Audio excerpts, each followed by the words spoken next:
어머님이 생선을 보내시겠다고 연락이 왔습니다. 받아보니 말씀하신 것과 내용이 달랐습니다. 어머니는 갈치를 보낸다고 하셨는데 고등어가 왔습니다. 알고 보니 네 곳에 보내셨는데 이 업체에서 잘못해서 실수로 주소가 다 뒤바뀐 것입니다. 그래서 저희 것이 다른 곳으로 하고 다른 곳에 가야 할 것이 저에게 왔습니다. 그거 보면서 제가 생각했습니다. 보낸다고 다 되는 게 아니라 정확한 루트를 통해서 정확한 곳에 전달이 되어야 되는구나 생각을 했습니다. 우리의 언어도, 우리의 말도, 우리의 생각도, 우리의 삶도 마찬가지인 것 같습니다.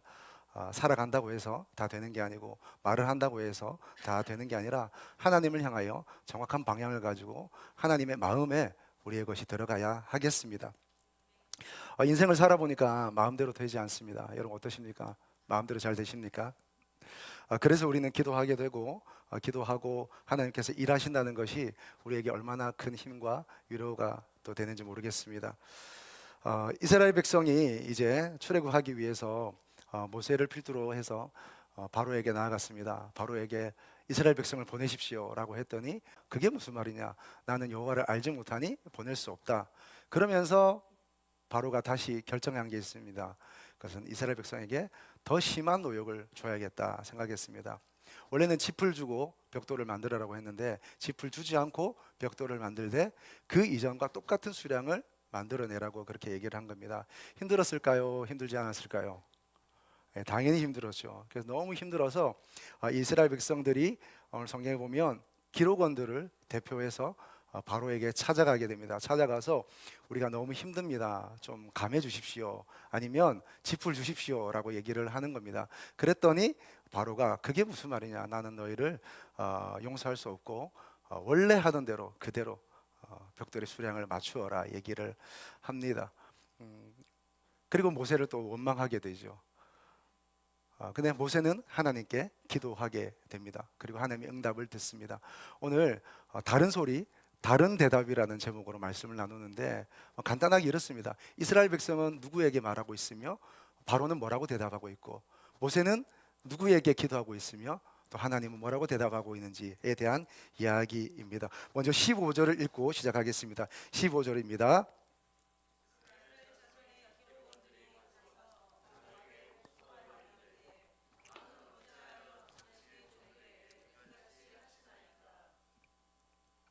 여기 보니까 호소했다고 되어 있습니다. 호소라는 단어에 해당하는 히브리어는 차크입니다. 차크. 제가 지금 히브리어를 말씀드리려고 하는 게 아니라 이 차크란 단어가 어디에 쓰여 있냐를 보면 출애굽기 3장 7절에 있습니다. 출애굽기 3장 7절에 그들이 여호와께 부르짖음으로 여호와께서 그 부르짖음을 들으셨다 할 때에 그 부르짖음이 차크입니다.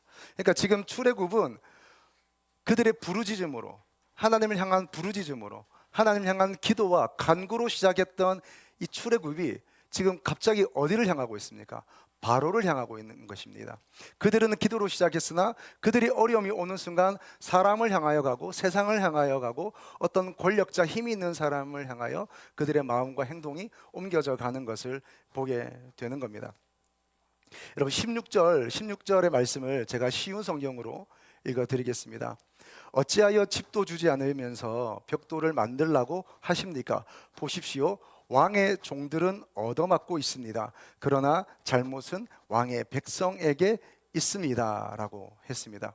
지금 왕의 종들, 왕의 백성 이라고 말하면서 이스라엘 백성은 그들이 기도할 때는 하나님의 백성, 하나님의 종이라는 인식으로 나아갔지만 지금 어려움이 있는 상황 속에서 그들은 어디를 향하고 있냐면 바로와 세상을 향하여 나아가면서 그들의 정체성마저 다시 재정립했습니다. 그것은 하나님의 종, 하나님의 백성이 아니라 바로의 종, 바로의 백성으로 그들을 격화시키고 있는 것입니다. 그래서 그들은 바로에게 나를 좀 도와주십시오, 나를 보호해 주십시오 라고 얘기를 하는 겁니다. 우리는 당신을 위해서 일하는 당신의 백성으로서 당신의 보호를 받아야 하는 사람입니다 라고 지금 말하고 있는 것입니다. 기도할 때는 하나님께 보호를 받고 하나님의 백성이라고 생각했다가 지금 어려움이 있고 뭔가 해결해야 될 상황이 오니까 갑자기 태도가 불변한 것입니다. 바로의 종이고 바로의 보호를 받아야 되고 세상의 보호를 받아야 한다고 생각하는 그들의 모습이 있는 것입니다. 자, 그런데 바로는 뭐라고 대답합니까? 17절 18절입니다. 같이 읽겠습니다.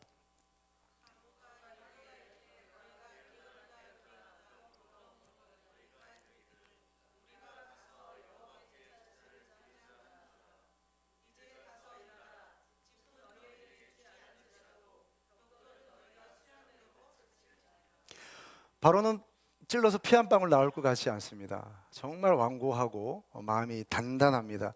이런 자에게 좀 보호해 주십시오. 좀 도와주십시오.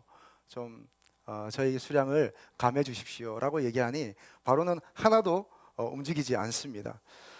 보니까 바로가 이렇게 얘기하는 거죠. 게으르다, 게으르다라고 얘기를 합니다. 원어에는 단어가 하나 빠졌습니다. 게으르다, 너희가 게으르다 이렇게 얘기합니다. 게으르다, 너희가 게으르다. 이 말은 게으르다는 말을 두 번 강조하면서 정말 너희가 게으른 족속이야, 게으른 백성이야 라고 말하는 것임과 동시에 여기는 조소가 섞여 있습니다. 너희 정말 게으른 백성이구나. 얼마나 게으르면 말도 안 되는 이야기로 나가서 내가 모르는 여호와라는 신에게 제사하겠다고 하는 것이냐. 내가 용납할 수 없고 너희를 받아들일 수 없다. 그렇게 얘기를 하는 겁니다. 이러한 현상은 오늘 영적 전쟁을 하는 우리 현상에도 다 마찬가지입니다. 우리는 세상에 나아가서 믿음을 세우려고 하고 믿음대로 살려고 하고 예배하는 백성으로 살려고 할 때 세상이 어떻습니까? 너무 훌륭하십니다. 대단하십니다. 어떻게 그런 생각을 하셨습니까? 하면서 우리를 높여줍니까? 그렇지 않습니다. 세상은 오히려 우리가 뭔가 믿음의 결단을 하고 하면 오히려 조소합니다. 비웃습니다. 예를 들어 회식 자리에 가서 저는 교회 다니기 때문에 술 마시지 않습니다. 그러면 다 교회 다녀도 술 마시는데 당신은 또 뭐라고 특별히 또 뭔가 유난을 떠느냐 하면서 우리의 결단과 우리의 결심과 우리의 삶의 예배를 비웃습니다. 원래 그것이 세상입니다. 그래서 저는 이렇게 말씀드립니다.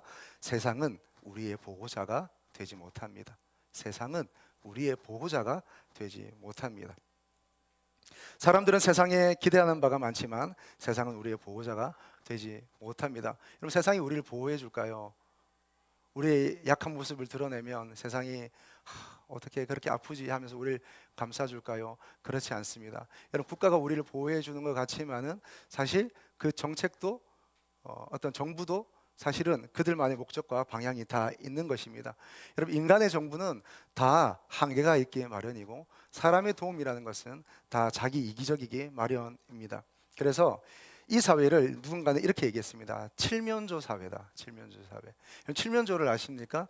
우리나라에는 칠면조가 많지 않아서 우리는 칠면조 고기 먹지 않는데 미국에는 추수감사절마다 칠면조를 먹습니다. 칠면조 고기를 먹는데 이 칠면조가 평소에는 아무 일 없을 때는 서로 그렇게 친하답니다. 친밀하게 서로 도와가며 잘 지내는데 누가 어디에 다쳐서 상처가 입잖아요. 그 상처를 입으면 칠면조 모든 동료들이 와서 그 상처를 쪼은답니다. 그리고 쪼아서 결국은 그 상처 입은 칠면조는 죽게 되는 거죠. 그래서 이 사회를 칠면조 사회라고 합니다. 약점을 드러내면 그 약점을 가지고 도와주고 함께 해주고 위로해주기보다는 오히려 그 약점을 이용해서 그 사람을 더 낮아지게 만드는 그것이 이 사회입니다. 사회는 원래 그렇습니다. 원래 이 세상은 원래 그렇습니다. 세상이 악해 보입니까? 그렇지 않습니다. 원래 세상은 그렇습니다. 진짜 토마스 홉스가 말한 것처럼 자연인에 대해서 만인에 대한 투쟁이라고 그랬는데 세상은 원래 그렇습니다. 사람이 원래 그렇습니다. 제가 아는 목사님이 이제 쌍둥이를 낳았는데요. 쌍둥이가 평소에는 잘 친하게 이렇게 놀다가 그러다가 한 명이 자려고 이렇게 눕잖아요. 그러면 그 반대쪽 한 명이 배 위에 올라간답니다. 그래서 첫째가 자려고 하면 둘째가 못 자게 하고 둘째가 자려고 하면 첫째가 못 자게 한다는 겁니다. 예. 사람이 그렇습니다. 사람이 그러나 하나님을 알지 못하는 세상은 더욱더 우리로 하여금 약점을 더 고통스럽게 만들고 우리의 힘듦을 더 최악으로 만들어가는 게 이 세상들입니다. 그래서 세상은 원래 우리의 보호자가 되지 못합니다. 여러분, 세상을 향해서 여러분의 영적 약점을 드러내지 마십시오. 여러분, 세상에서 강하게 나도 똑같이 같이 강함으로 갚아줘야 된다 이 말씀을 드리는 게 아니라 세상은 원래 그렇습니다. 그러니까 우리가 세상에 대해서 어떤 기대함이라든지 세상을 향해서 뭔가 도움의 손길을 뻗는다든지 그렇게 하지 마시고 오직 우리 주 하나님께 향하여 기도할 수 있기를 축복합니다. 시편 146편 3절에서 5절 말씀입니다. 시편 146편 3절에서 5절 말씀 같이 읽겠습니다.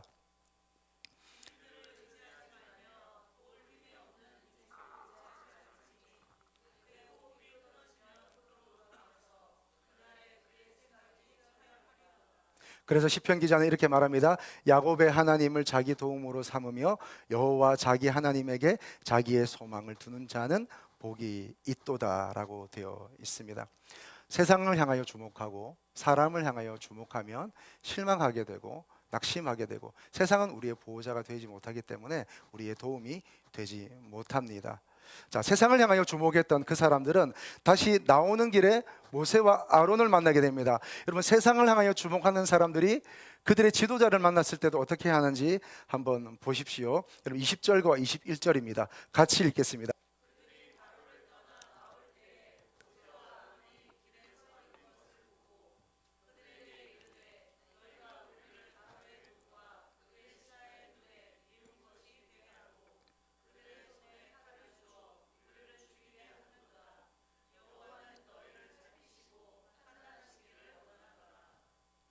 이스라엘의 기록원들이 바로에게서 나올 때에 모세와 아론이 서 있는 것을 보고 하나님의 뜻과 일하심을 생각하지 못하니까 그들은 눈에 보이는 바로를 의지한 것처럼 눈에 보이는 모세와 아론을 원망하게 됩니다.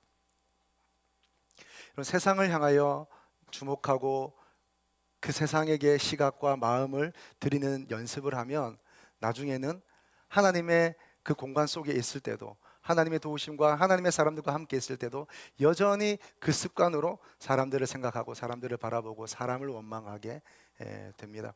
하나님의 선하심과 행하신 일을 생각하지 못하면 사람을 찾거나 사람을 원망하게 되는 것이죠. 그런데 모세는 어디를 향하고 어디에 목소리를 내고 있는지 같이 한번 보십시오. 22절, 23절입니다.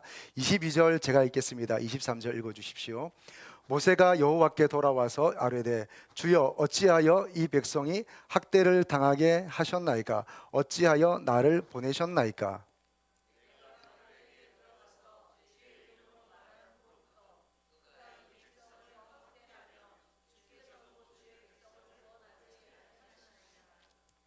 여러분, 이게 기도입니까? 원망입니까?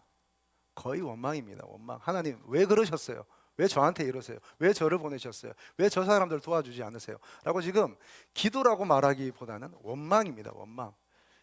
그런데 감사한 것은 하나님이 그 원망을 기도로 받으신다는 사실입니다.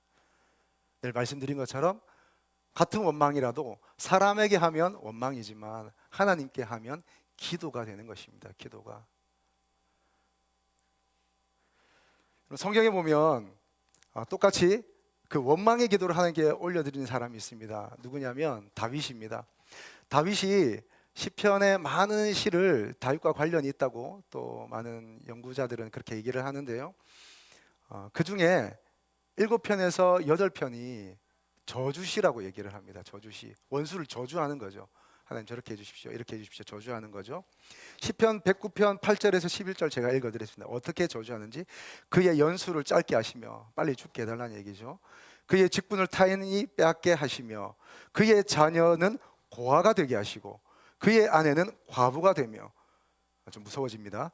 그의 자녀들은 유리하며 구걸하고 그들의 황폐한 집을 떠나 빌어먹게 하소서. 거지가 되게 해달라는 얘기입니다. 어떻게 이렇게 기도할 수가 있죠? 대단한 사람입니다.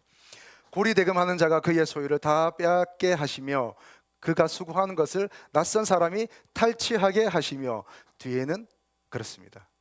그렇게 지금 얘기하고 있는 겁니다. 이게 무슨 기도입니까? 이거는 원망을 넘어 저주입니다. 저주. 그런데 하나님이요, 이것을 기도로 받으신다는 사실입니다.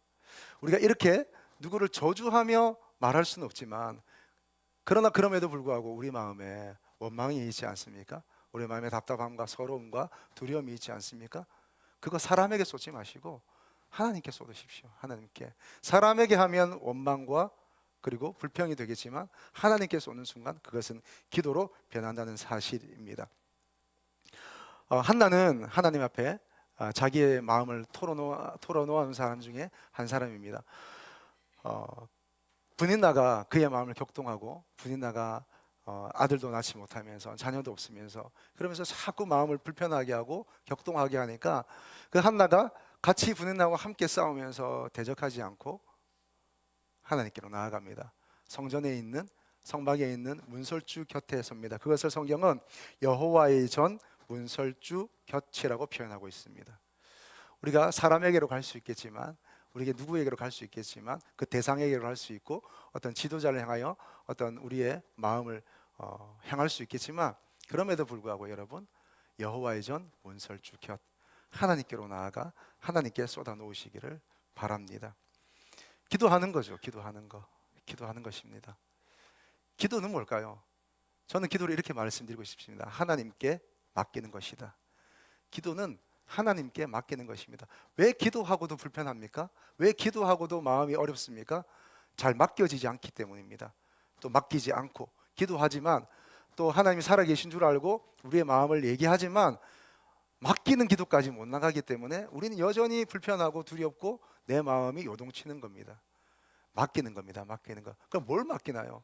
그럼 맡기고 아무것도 안 하는 겁니까? 하나님께 맡겼으니 우리는 아무것도 안 하고 가만히 있는 것입니까? 아니요. 그게 아니라 기도함으로 맡긴다는 것은 모든 결과에 자유하고 그 결과를 하나님께 맡긴다는 겁니다. 기도하여 맡긴다는 것은 결과를 하나님께 맡기는 겁니다. 그러면 그 결과에서 자유할 수 있는 것입니다. 내 앞에 보이는 것이 있기 때문에, 내 앞에 있는 이 일이 이렇기 때문에, 우리 가정에 어떠함이 있기 때문에, 우리 자녀에 어떠함이 있기 때문에, 우리 재정에 어떠함이 있기 때문에, 건강이 어떠하기 때문에 하나님께 기도하지만, 맡긴다는 것은 그것을 주관하시고 주장하는 분이 하나님이시고, 나를 창조하시고 나를 보호하시는 분이 하나님이시라는 그 온전한 믿음 때문에 마음은 어렵지만 기도함으로 하나님께 맡기는 겁니다. 이것이 성공한 기도입니다. 이 성공한 기도에 이룰 수 있기를 축복합니다. 기도하셨습니까? 하나님께 맡기십시오. 저는 좀 좋은 예를 들 수 없을까 많이 생각했는데, 저는 기도함으로 하나님께 맡긴다는 걸 생각할 때마다 저는 비행기보다 더 좋은 예가 없는 것 같아요. 여러분, 비행기 타시면 어떻게 하십니까? 수속을 밟고 짐을 맡기지 않습니까? 그러죠? 짐을 맡겨놓고 그 큰 트렁크를 맡겨놓고, 그리고 나는 비행기에 올라서 그냥 아무 걱정 없이 그 도착지까지 날아가게 됩니다. 여러분, 가면서 계속 짐을 잘 실었을까? 짐이 있을까? 짐이 여기 지금 밑에 짐칸에 잘 있을까? 계속 걱정하면서 승무원 불러서 저희 짐이 잘 있나요? 확인해 주세요. 10분마다 불러서 제 짐이 잘 있나요? 확인해 주세요. 그렇게 하는 사람이 없습니다. 맡겼으면 도착지까지 걱정 없이 가는 겁니다. 또 비행기 타서 내가 이 비행기에 너무 미안하다. 이 비행기가 내 짐도 실어주고 나도 실어주니 이 비행기에게 너무 미안하고 이 항공사에 너무 미안해서, 여러분, 그 비행기 안에서 복도에서 걷게 하는 분이 계십니까? 아니면 뛰는 분이 계십니까? 아니요. 내 몸을 맡기고 내 짐을 맡겼으니 그냥 비행기에서 편안하게 그냥 감사함으로 있는 겁니다. 이게 기도를 통하여 맡긴 사람입니다. 맡겼으면 그 결과, 도착해서 일어날 일을 하나님께 맡기는 것입니다. 기도하면 기도하고 기대하고 또 기다리면 기적이 일어납니다. 여러분, 기도하는 사람에게 주는 하나님의 은혜는 기도하고 기대하고 기다리면 하나님의 기적이 일어난다는 사실입니다. 여러분, 기도하셨습니까? 기대하십시오. 그리고 기다리세요. 그리고 그러면 하나님의 일하심을 보게 될 것입니다. 모세는 하나님께 나아갔습니다. 하나님께 나아가 자신의 마음을 털어놓았습니다. 여러분, 모세 불편하지 않으셨을까요? 모세는 화가 나지 않았을까요? 아니, 자기를 향해서, 아니, 내가 무슨 여기 지도자가 되겠다고 했나? 내가 무슨 구원자가 되겠다고 했나? 내가 바로에게 가겠다고 했나? 하나님이 시키니까 나도 하나님께 순종하는 마음으로 여기까지 왔는데 일이 이렇게 되니까 자기를 원망해요. 자기에게 화살을 던져요. 자기에게 눈을 쏘아요. 자기에게 돌을 던져요. 모세가 기분이 좋았을까요? 나빴을까요? 나빴겠죠. 화가 났겠죠. 그러면서 그들을 대항하여 앉아보라고, 여기 앉아보라고. 지금 무슨 소리냐고. 나도 이 사람아, 하나님 시켜서 하는 거라고. 그렇게 하면서 따져 묻고 하나하나 시시비비를 가릴 수도 있겠습니다. 그러나 모세는 그렇게 하지 않습니다. 다 듣습니다. 다 듣고 하나님께로 향해 갑니다. 이제 우리의 출애굽기를 계속 보면 모세는 계속해서 그런 형태를 취합니다. 이스라엘 백성은 끊임없이 원망하고 모세는 하나님께 나아가고 그렇게 하는 것입니다. 여러분, 어떤 어려움이 있습니까? 어떤 마음의 불편함이 있습니까? 여러분, 세상이 나에게 조금 도움 될 수 있을지는 모르겠지만 그러나 근원적인 도움은 되지 못합니다. 하나님께로 나아가 우리의 마음을 토로하기를 주님의 이름으로 축복합니다. 자, 하나님의 대답입니다. 6장 1절입니다. 같이 읽겠습니다.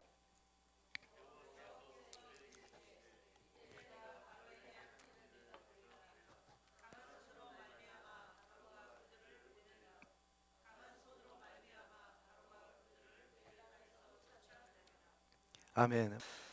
자, 이스라엘 백성이 일이 어려워지니까 누구에게로 향합니까? 바로에게로 향합니다. 바로에게로 향하고 바로에게 찾아갑니다. 세상을 찾아갑니다. 그리고 자기에게 도움 줄 만한 그 귀인을 향하여 찾아가게 됩니다. 그들은 호소했다고 했는데 그 호소는 어떤 단어와 같은 히브리어라고 했습니까? 부르짖다라는 단어와 똑같은 단어 차크라고 했습니다. 기도로 시작한 출애굽이 이제 상황이 어려워지니까 사람으로, 세상으로 그들의 언어와 행동과 그들의 주목은 사람에게로 향하게 됩니다. 그리고 나오는 길에 모세를 보니까 또 모세를 향하여 그 원망의 소리를 높이기 시작합니다. 모세는 어떻게 했습니까? 모세는 하나님께로 향합니다. 하나님께로 나아가 하나님께 기도합니다. 하나님, 이것을 보십시오. 하나님, 왜 그들을 도와주지 않습니까? 왜 이런 일이 일어납니까? 하나님 하고 하나님께 기도하며 나아갑니다. 근데 하나님이 뭐라고 대답하십니까? 이렇게 대답하십니다. 여호와께서 모세에게 이르시되 이제 내가 바로에게 하는 일을 내가 보리라. 강한 손으로 말미암아 바로가 그들을 보내리라. 강한 손이라고 2번 말씀하십니다. 강한 손을 펼치겠답니다. 근데 강한 손은 뭐가 강한 손일까요? 알 수 없습니다. 그 강한 손은 지금 모세에게는 가려져 있습니다. 지금 이스라엘 백성에는 그 강한 손이라는 것이 가려져 있습니다. 그래서 제가 이렇게 말씀드릴게요. 하나님의 대답은 블랙박스입니다. 블랙박스. 여러분, 차에 블랙박스 다 달고 계시죠? 근데 그 블랙박스는 촬영을 했지만 그 안에 어떤 것이 있는지 알지 못합니다. 이게 블랙박스입니다. 뭔가를 촬영했지만 거기에 뭔가 내용물이 있지만 그것을 알 수 없는 것이 바로 블랙박스입니다. 하나님이 지금 블랙박스를 주시는 거죠. 여러분, 이 블랙박스는 어떻게 펼쳐질까요? 3가지입니다. 하나는, 이 블랙박스는 하나님이 통제하고 계시다는 겁니다. 하나님이 통제하고 계시다는 것. 하나님이 이 모든 상황을 통제하고 계신다는 거예요. 2번째 블랙박스는요, 이렇게 기도하는 자에게 하나님이 이 일을 통해서 성장시킨다는 겁니다. 하나님이. 우리는 알 수 없습니다. 이 일을 통해서 어떤 일이 일어날지, 어떤 변화가 있을지, 어떤 성장이 있을지, 어떤 은혜가 있을지 우리는 알지 못합니다. 그러나 하나님은 이 일을 통해서 성장시킨다는 거예요.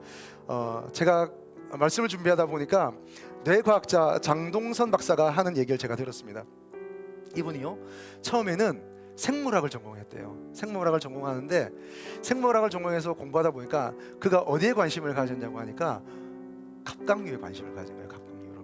근데 갑각류가 보니까 처음에 생겨났을 때는 작대요. 근데 나중에 보니까 같은 종류인데 큰 갑각류가 있다는 거죠.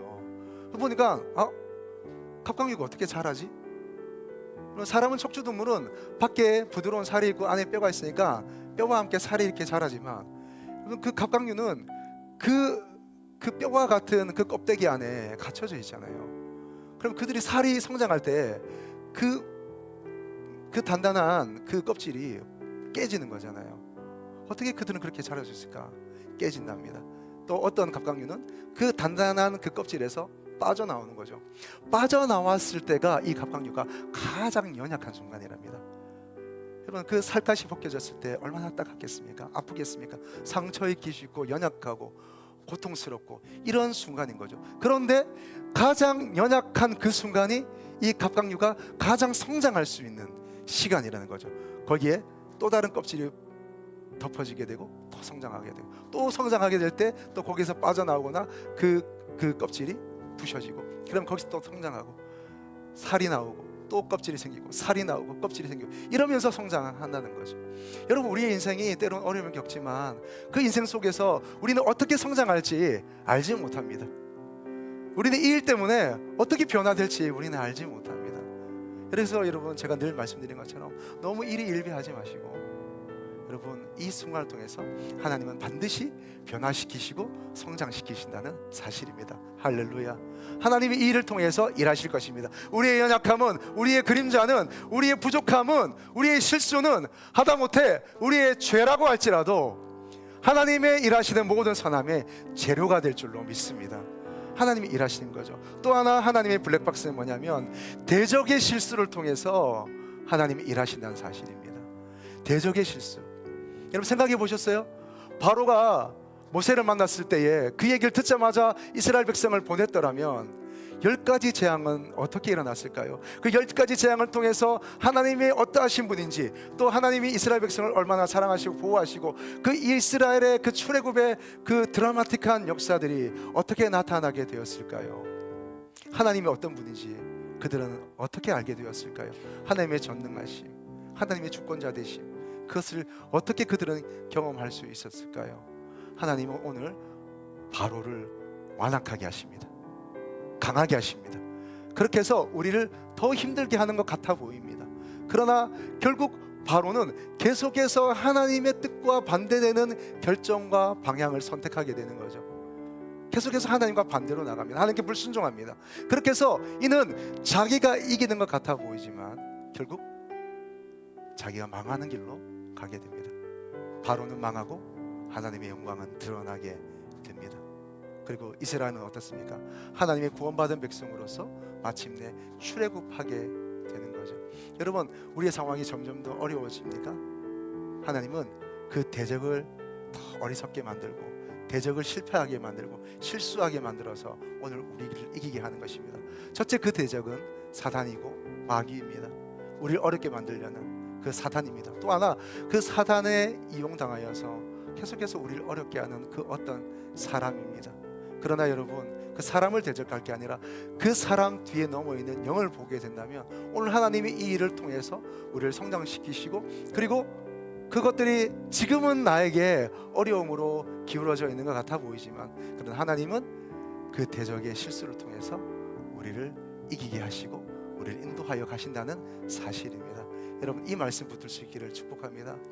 여러분, 어떠세요? 이 블랙박스 받을만 하십니까? 이 블랙박스에 관심이 가십니까? 여러분, 우리는 결코 망하지 않습니다. 결코 실패하지 않습니다. 하나님을 사랑하는 자, 곧 그의 뜻대로 부르심을 입은 자들은 합력하여 선을 이루어 주십니다. 이 말씀 가운데 서서 여러분의 마음을 사람에게로, 귀인에게로, 또 어떤 권력 있는 사람에게로 너무 향하지 마시고 하나님께로 향하여 하나님께 기도하고 하나님께 나아가는 은혜가 있기를 축복합니다. 그래서 하나님의 놀라운 은혜의 블랙박스를 가지고 이 세상 가운데 승리하는 저와 여러분 될 수 있기를 축복합니다. 자, 결론적인 말씀으로 예레미야 33장 3절의 말씀 같이 읽겠습니다.